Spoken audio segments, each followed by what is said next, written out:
All right, let's cut across to the nerve center of it all, Harvard University. And joining us from Harvard is Rajdeep Sardesai, our consulting editor, who finds himself there this week. Rajdeep, at a time, beautiful blue skies behind you. What's the mood like in Harvard? It's a time where President Trump, a short while ago, has called out Harvard, where he says they are woke, bird brains, idiots, and they need to apologize. Most Ivy Leagues have caved in, like Columbia. But Harvard seems to be standing up to Trump. That's right, Preeti. It's been a rather dramatic 48 hours. And clearly, first of all, good morning here from Harvard. It's been a rather dramatic 48 hours that the same Harvard University, which just a few days ago appeared also willing to negotiate with the Trump administration, is now holding very firm. The letter which its President Alan Garber sent to the Trump administration made it clear that they would not tolerate any interference in academic freedom. Remember, this is a university with an endowment of as much as $50 billion.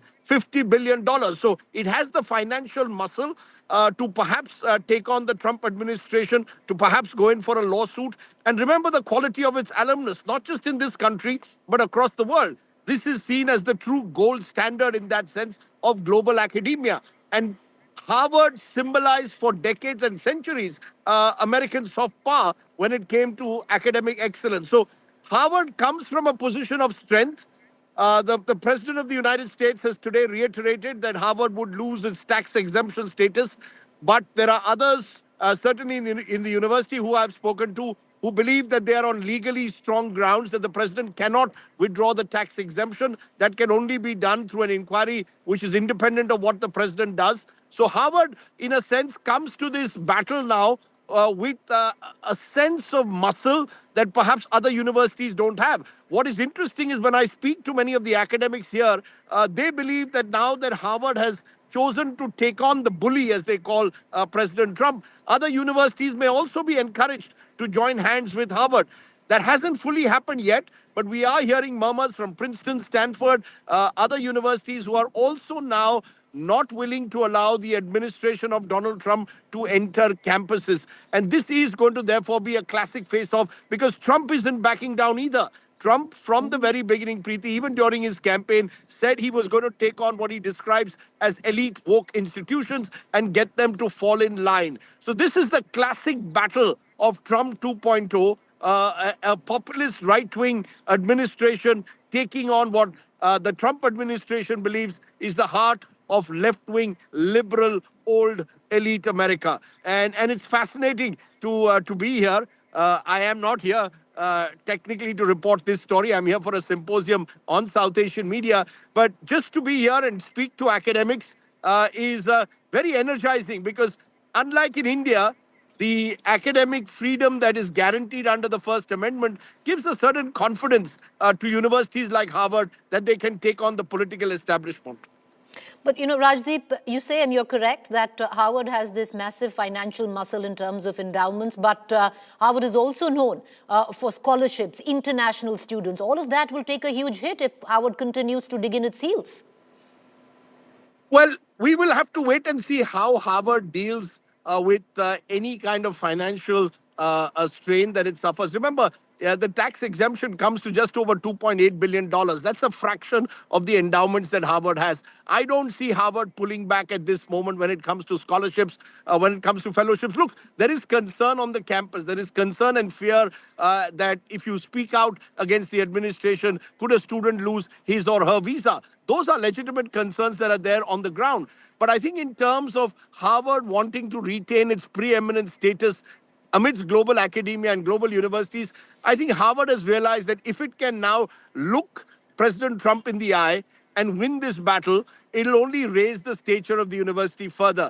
Just a few weeks ago, when the president had accused Harvard of breeding anti-Semitism, of allowing the pro-Palestinian protests to take place, it appeared, as I said at the outset, that Harvard was willing to negotiate. They didn't want to get into a confrontation with the administration. The president, Alan Garber, is a academic of economics and medicine, seemed to be relatively low profile, hardly the revolutionary type. A previous president, remember his predecessor, had to resign because of her views on certain contentious issues. So Harvard appeared to be wanting to play it safe.